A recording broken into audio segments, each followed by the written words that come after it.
Assalamualaikum warahmatullahi wabarakatuh. Pertama-tama di sini saya akan menjelaskan tentang bab mutasi yang ada di biologi kelas 12. Sebelum itu, saya akan memperkenalkan diri saya terlebih dahulu. Saya Maheswari Laras Ayu, saya biasa dipanggil Laras. Saya dari 12 IPA 6 dan saya absen 20. Nah, kalian pada ingin tahu nggak sih apa aja yang ada di dalam bab mutasi itu?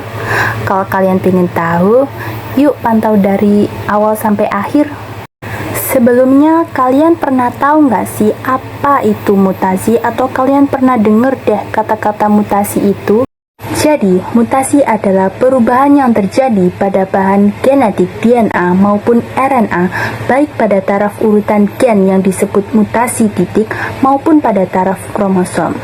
Nah, ada faktor penyebab mutasi yang disebut dengan mutagen, dan individu yang mengalami mutasi disebut dengan mutan, dan peristiwa terjadinya mutasi disebut dengan mutagenesis.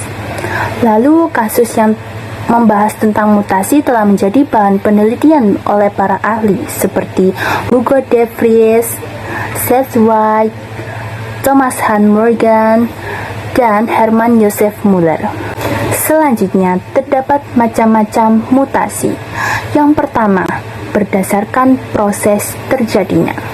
Jadi, berdasarkan proses terjadinya, mutasi dibedakan menjadi dua, yaitu sebagai berikut.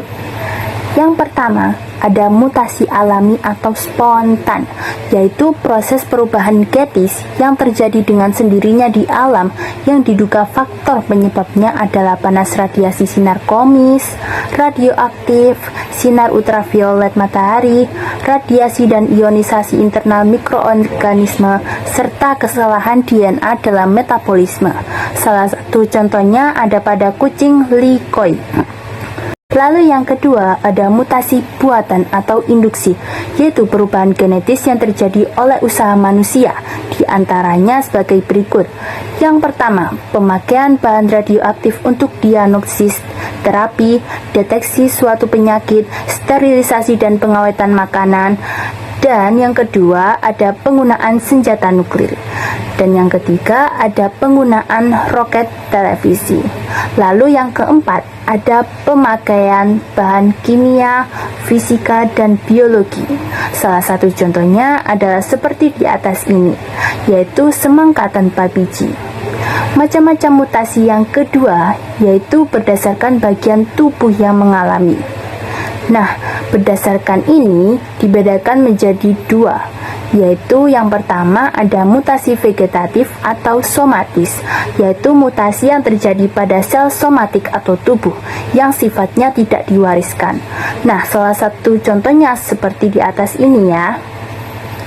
Lalu yang kedua ada mutasi generatif, yaitu mutasi yang terjadi pada gonad atau sel kelamin atau gamet yang sifatnya diwariskan.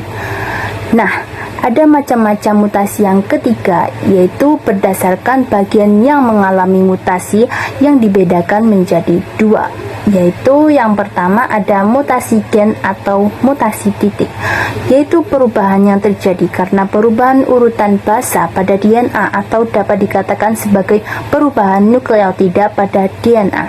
Nah, seperti contoh dari mutasi gen dapat dibedakan menjadi dua, yaitu yang pertama ada mutasi penggantian basa yang terdiri atas pertama, transisi, yaitu mutasi penggantian basa purin oleh purin yang lain, misalnya basa A diganti G. Lalu yang kedua ada transversi, yaitu mutasi penggantian basa purin oleh primidin atau sebaliknya, misalnya basa A diganti T atau S. Nah, yang kedua ada mutasi pergeseran kerangka, yaitu delesi yang kehilangan satu atau lebih nitrogen, dan insersi, yaitu mutasi penyisipan satu atau lebih basa nitrogen.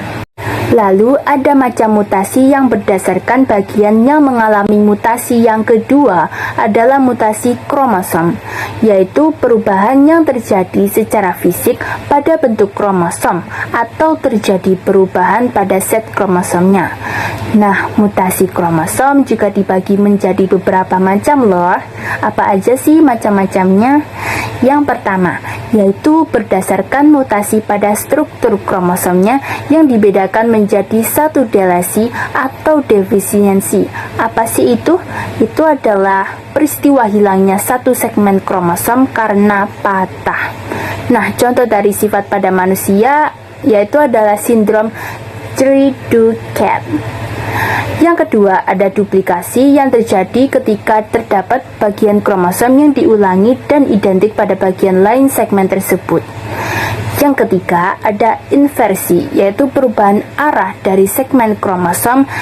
Dan yang keempat, ada translokasi, yaitu mutasi yang disebabkan oleh pemindahan fragmen kromosom dari satu kromosom ke kromosom yang lainnya. Lalu yang kelima adalah katenasi, yaitu mutasi kromosom yang terjadi apabila suatu kromosom homolog yang ujung-ujungnya saling berdekatan sehingga membentuk lingkaran. Nah, macam-macam mutasi kromosom yang kedua adalah berdasarkan mutasi pada jumlah kromosomnya. Nah, berdasarkan ini dibagi menjadi dua loh, yaitu yang pertama ada aneuplosomi atau penggandaan. Aneuplosomi atau penggandaan memiliki beberapa macam, diantara lainnya seperti di atas ini. Lalu yang kedua ada aneuploidi, yaitu set yang juga memiliki beberapa macam, antara lain seperti di atas ini. Nah, aneuploid yang terjadi pada manusia akan menimbulkan berbagai jenis kelainan atau sindrom. Di antaranya yaitu yang pertama ada sindrom Down. Apa sih itu? Itu yang disebabkan oleh gagal berpisah kromosom nomor 21 sehingga individu penderita memiliki kromosom tambahan pada kromosom nomor 21. Hal ini menyebabkan pertumbuhan mental penderita terhambat, berkurangnya ketahanan tubuh terhadap infeksi, dan tingkat kelangsungan hidup yang rendah. Nah, sindrom Down ini juga memiliki beberapa ciri, seperti pertumbuhan gigi yang lambat dan tidak teratur. Yang kedua, lehernya agak pendek.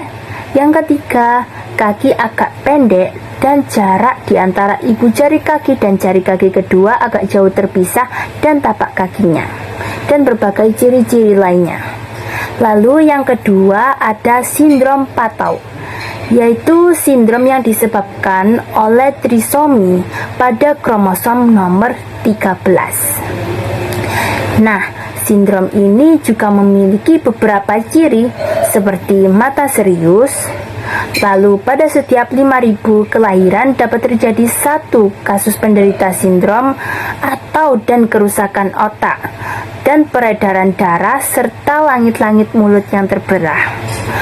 Lalu yang ketiga ada sindrom Edwards yang disebabkan oleh trisomi kromosom pada nomor 18.